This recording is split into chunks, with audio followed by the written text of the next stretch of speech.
ಭಾರತ ಪಾಕಿಸ್ತಾನದ ಒಳಗಿನ ಭಯೋತ್ಪಾದಕ ನೆಲೆಗಳನ್ನು ಟಾರ್ಗೆಟ್ ಮಾಡ್ತು. ಎಲ್ಲಿ ಟೆರರಿಸ್ಟ್ಗಳ ರಿಕ್ರೂಟ್ ಆಗ್ತಾರೆ, ಟ್ರೈನ್ ಆಗ್ತಾರೆ, ಎಲ್ಲಿಂದ ಲಾಂಚ್ ಮಾಡ್ತಾರೆ ಅವರನ್ನು ಭಾರತದ ಒಳಗಡೆ, ಎಲ್ಲಿಂದ ಕಳಿಸ್ಕೊಡ್ತಾರೆ ಅಂಥ 9 ಕೇಂದ್ರಗಳನ್ನು 21 ಐಡೆಂಟಿಫೈ ಮಾಡಿದ್ರು, 9 ಹೊಡೆದಾಕಿದ್ರು. ಅದಕ್ಕೆ ರಿಟಾಲಿಯೇಟ್ ಮಾಡಬೇಕಲ್ಲ ಪಾಕಿಸ್ತಾನ. ಯಾವುದ್ರ ಮೇಲೆ ಮಾಡಬೇಕು? ಇಲ್ಲೆಲ್ಲಿದ್ದಾವೆ ಭಯೋತ್ಪಾದಕ ತರಬೇತಿ ಕೇಂದ್ರಗಳು, ಮದರಸಾಗಳು, ಮಸೀದಿಗಳು, ಅಂದರೆ ಭಯೋತ್ಪಾದಕರನ್ನು ತಯಾರು ಮಾಡುವ ಮದರಸಾ ಮಸೀದಿಗಳು ಎಲ್ಲಿದ್ದಾವೆ? ಇಲ್ಲಿ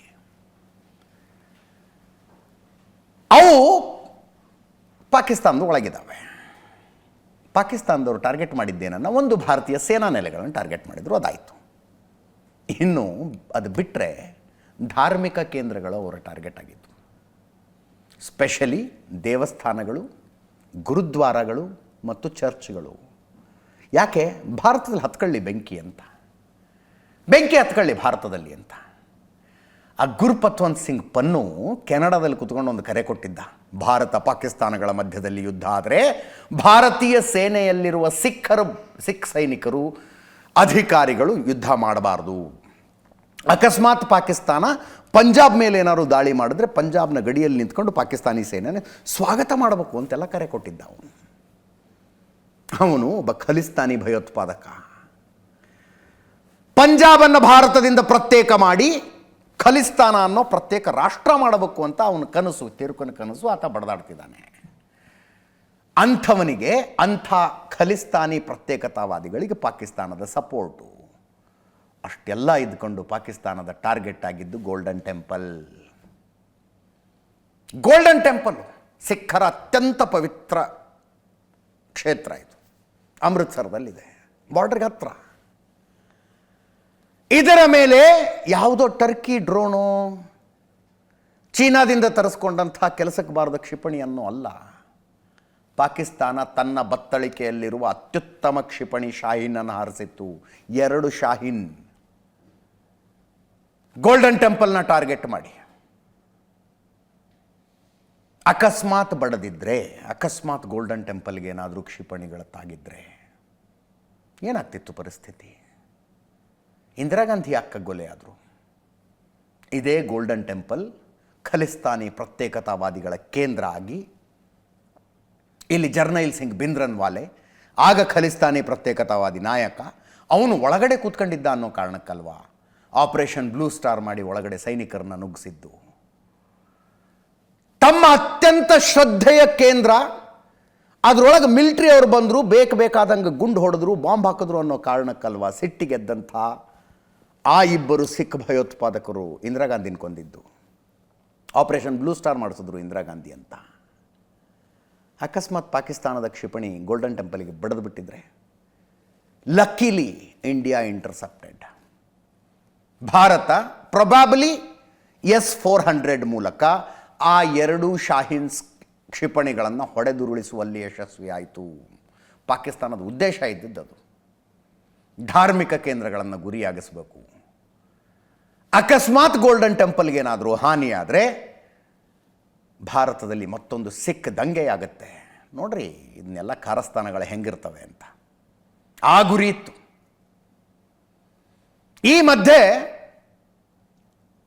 ನಮ್ಮ ವಿದೇಶಾಂಗ ಸಚಿವ S ಜೈಶಂಕರ್ ಅವರು ಆಡಿದ ಒಂದು ಮಾತನ್ನು ರಾಹುಲ್ ಗಾಂಧಿ ಅವರು ಹಿಡ್ಕೊಂಡ್ಬಿಟ್ಟಿದ್ದಾರೆ. ಆಪರೇಷನ್ ಸಿಂಧೂರದ ಮಾಹಿತಿಯನ್ನು ಭಾರತ ಸರ್ಕಾರನೇ ಪಾಕಿಸ್ತಾನಕ್ಕೆ ಕೊಟ್ಟಿತ್ತು ಅಂತ. ಭಾರತ ಸರ್ಕಾರನೇ ಪಾಕಿಸ್ತಾನಕ್ಕೆ ಕೊಟ್ಟಿತ್ತು. ಯಾರು ಕೊಡಕ್ಕೆ ಹೇಳಿದ್ರು ನಿಮಗೆ? ಹೆಂಗೆ ಕೊಟ್ರಿ ನೀವು ಅದನ್ನು ಅಂತ. ರಾಹುಲ್ ಗಾಂಧಿ ಈ ಆರೋಪವನ್ನು ಸುಮ್ಮನೆ ಮಾಡ್ತಿಲ್ಲ. ಜೈಶಂಕರ್ ಅವರ ಒಂದು ವಿಡಿಯೋನೇ ಟ್ವೀಟ್ ಮಾಡಿಬಿಟ್ಟಿದ್ದಾರೆ. ಫಸ್ಟ್ ಆ ವಿಡಿಯೋ ನೋಡಿ, ಆಮೇಲೆ ಅದರ ಬಗ್ಗೆ ಮಾತಾಡೋಣ. At the start of the operation, we had sent a message to Pakistan saying we are striking at terrorist infrastructure.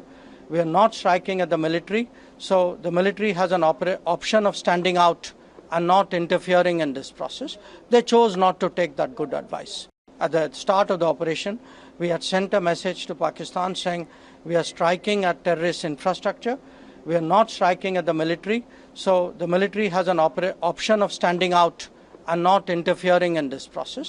They chose not to take that good advice. ಇದರ ಬಗ್ಗೆನೇ ರಾಹುಲ್ ಗಾಂಧಿ ಅವರ ಪ್ರಶ್ನೆ. ಯಾಕೆ ಪಾಕಿಸ್ತಾನಕ್ಕೆ ಮಾಹಿತಿ ಕೊಟ್ರಿ?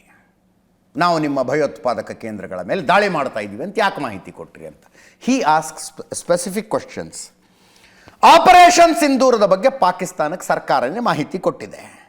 ಉಗ್ರ ನೆಲೆಗಳ ಮೇಲಿನ ದಾಳಿಯ ಮಾಹಿತಿಯನ್ನು ಪಾಕಿಸ್ತಾನಕ್ಕೆ ಯಾಕೆ ಕೊಟ್ರಿ? ಪಾಕಿಸ್ತಾನಕ್ಕೆ ಮಾಹಿತಿ ಕೊಟ್ಟಿದ್ದನ್ನು ಜೈಶಂಕರ್ ಒಪ್ಕೊಂಡಿದ್ದಾರೆ. ಆಪರೇಷನ್ ಸಿಂಧೂರದ ಬಗ್ಗೆ ಪಾಕಿಸ್ತಾನಕ್ಕೆ ಮಾಹಿತಿ ಕೊಡುವುದು ಅಪರಾಧ. ಪಾಕಿಸ್ತಾನಕ್ಕೆ ಮಾಹಿತಿ ಕೊಡೋದಕ್ಕೆ ಒಪ್ಪಿಗೆ ಕೊಟ್ಟವರು ಯಾರು? ಮಾಹಿತಿ ಕೊಟ್ಟಿದ್ದರಿಂದ ಕಳೆದುಕೊಂಡ ಯುದ್ಧ ವಿಮಾನಗಳು ಎಷ್ಟು?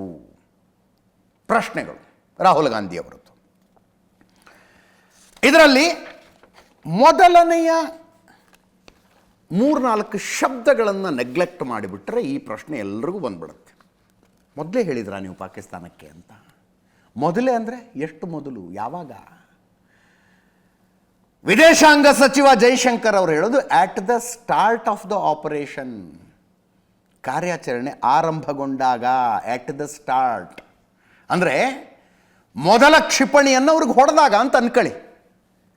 6ನೇ ತಾರೀಖು ಮಧ್ಯರಾತ್ರಿ 1:05 ಆಪರೇಷನ್ ಸಿಂಧೂರ ಆರಂಭಗೊಂಡು 24 ಕ್ಷಿಪಣಿಗಳ ಪೈಕಿ ಮೊದಲ ಕ್ಷಿಪಣಿಯನ್ನು ಭಾರತ ಪಾಕಿಸ್ತಾನದ ಒಳಗಿನ 9 ಭಯೋತ್ಪಾದಕ ನೆಲೆಗಳ ಪೈಕಿ ಒಂದು ನೆಲೆಯ ಮೇಲೆ ಹಾರಿಸ್ತಲ್ಲ, ಆವಾಗ ಪಾಕಿಸ್ತಾನಕ್ಕೆ ಹೇಳ್ತಂತೆ ಭಾರತ, ನಾವು ಹೊಡಿತಾ ಇರೋದು ನಿಮ್ಮಲ್ಲಿನ ಭಯೋತ್ಪಾದಕ ಕೇಂದ್ರಗಳನ್ನು, ನಿಮ್ಮ ಮಿಲಿಟರಿ ನೆಲೆಗಳನ್ನಾಗಲಿ ನಾಗರಿಕರನ್ನಾಗಲಿ ಟಾರ್ಗೆಟ್ ಮಾಡ್ಕೊಂಡು ಹೊಡಿತಾ ಇಲ್ಲ, ಇದಕ್ಕೆ ರಿಟ್ಯಾಲಿಯೇಟ್ ಮಾಡೋದಕ್ಕೆ ಬರಬೇಡಿ ಅಂತ ಭಾರತ ಪಾಕಿಸ್ತಾನಕ್ಕೆ ಹೇಳ್ತಂತೆ. ಜೈಶಂಕರ್ ಅವರು ಹೇಳೋದು Pakistan did not take that good advice. ನಾವು ಕೊಟ್ಟ ಆ ಉತ್ತಮ ಸಲಹೆಯನ್ನು ಪಾಕಿಸ್ತಾನ ಪಾಲನೆ ಮಾಡಲಿಲ್ಲ. ಅಂದ್ರೆ ವಾಪಸ್ ರಿಟ್ಯಾಲಿಯೇಟ್ ಮಾಡೋದಕ್ಕೆ ಬಂದರು. ಭಾರತದ ಆಗಲೇ ಹೇಳಿದ್ನಲ್ಲ, ಧಾರ್ಮಿಕ ಕೇಂದ್ರಗಳು, ಮಿಲಿಟರಿ ನೆಲೆಗಳ ಮೇಲೆ ರಿಟ್ಯಾಲಿಯೇಟ್ ಮಾಡೋದಕ್ಕೆ ಬಂದರು. ಭಾರತ ಅದಕ್ಕೆ ಹೆಂಗೆ ರಿಟ್ಯಾಲಿಯೇಟ್ ಮಾಡಬೇಕು ಆ ರೀತಿಯಲ್ಲಿ ರಿಟ್ಯಾಲಿಯೇಟ್ ಮಾಡಿದ್ರು. ರಾಹುಲ್ ಗಾಂಧಿ ಅವರು ಕೇಳಿದ ಪ್ರಶ್ನೆಗಳನ್ನು ಪವನ್ ಖೇರಾ, ಕಾಂಗ್ರೆಸ್ಸಿನ ವಕ್ತಾರರು, ಅವರು ಕರೆಕ್ಟ್ ಕೇಳಿದ್ದಾರೆ ರಾಹುಲ್ ಗಾಂಧಿ ಅಂತಿದ್ದಾರೆ. ಅದನ್ನು ಕೇಳಿಸ್ಕೊಳ್ಳಿ. और उसके बाद जयशंकर इस तरह का बयान दें जो पाकिस्तान में और पूरे देश में, पूरे विश्व में हमारी हंसी उड़ रही है. इसलिए राहुल गांधी बार बार कह रहे हैं कि आप जवाब दीजिए. इस फोरवार्निंग से, ये जो आपने पहले ही पाकिस्तान को बता दिया, इससे देश को क्या नुकसान हुआ, यह हमारा लिए जानना बहुत जरूरी है. देश के कितने हवाई जहाज गिरे, देश को क्या नुकसान हुआ और कितने आतंकी बच के भाग गए, ये जानना हम सब के लिए बहुत जरूरी है. ಅಂದರೆ ಮೊದಲೇ ಹೇಳಿದ್ರಲ್ಲ ನೀವು ಭಯೋತ್ಪಾದಕ ನೆಲೆಗಳ ಮೇಲೆ ದಾಳಿ ಮಾಡ್ತಾ ಇದ್ದೀವಿ ಅಂತ, ಆ ಭಯೋತ್ಪಾದಕ ನೆಲೆಗಳಲ್ಲಿದ್ದ ಎಷ್ಟು ಭಯೋತ್ಪಾದಕರು ತಪ್ಪಿಸ್ಕೊಂಡು ಓಡ್ ಹೋದರು ಅನ್ನುವ ಮಾಹಿತಿ ದೇಶಕ್ಕೆ ಗೊತ್ತಾಗಬೇಕು ಅಂತ ಪವನ್ ಖೇರಾ ಹೇಳ್ತಾ ಇದ್ದಾರೆ. ಮತ್ತೆ ಮತ್ತೆ ಹೇಳ್ತಾರೆ, ಎಷ್ಟು ವಿಮಾನಗಳು ನಮ್ಮದು ಬಿದ್ದಿದ್ದಾವೆ, ನಮ್ಮ ಎಷ್ಟು ವಿಮಾನಗಳು ಬಿದ್ದಿದ್ದಾವೆ, ದೇಶಕ್ಕೆ ಆಗಿರುವ ಹಾನಿ ಎಷ್ಟು ಅಂತ. ಪಾಕಿಸ್ತಾನಕ್ಕೆ ಕಾರ್ಯಾಚರಣೆಯ ಆರಂಭದಲ್ಲಿ ಮಾಹಿತಿ ಕೊಟ್ಟಿದ್ದನ್ನು ಜೈಶಂಕರ್ ಅವರೊಬ್ಬರೇ ಹೇಳಿದ್ದಲ್ಲ. ಮೇ 11ನೇ ತಾರೀಖಿನ ಪ್ರೆಸ್ ಮೀಟ್ ಏನಾಯ್ತಲ್ಲ, ಆ press meet DGMO lieutenant general Rajiv Ghai ಅವರು ಹೇಳಿದ್ರು ಅವತ್ತು, ಸಿಂಧೂರದ ಆರಂಭದಲ್ಲೇ ಪಾಕಿಸ್ತಾನದ DGMOನ ಸಂಪರ್ಕ ಮಾಡಿದ್ದೀವಿ ನಾವು ಅಂತ, ಭಯೋತ್ಪಾದಕ ಕೇಂದ್ರಗಳ ಮೇಲೆ ದಾಳಿ ಮಾಡ್ತಾ ಇದ್ದೀವಿ ಅಂತ ಹೇಳಿದ್ವಿ ಅವ್ರಿಗೆ. ನಾವು ಹೇಳಿದ್ದನ್ನು ಅವರು ತಿರಸ್ಕಾರ ಮಾಡಿದ್ರು, ನಾವು ಯುದ್ಧಕ್ಕೆ ತಯಾರಾದ್ವಿ ಅಂತ. ಕೇಳಿಸ್ಕೊಳ್ಳಿ, 11ನೇ ತಾರೀಕು ಲೆಫ್ಟಿನೆಂಟ್ ಜನರಲ್ ರಾಜೀವ್ ಗಾಯ್ ಹೇಳಿದ್ದು. And even though we did attempt to reach out and communicate our compulsions to strike at the heart of terror to my counterpart in the immediate wake of Operation Sindoor, the request was brusquely turned down, with an intimation that a severe response was inevitable and in the offing. We were of course prepared.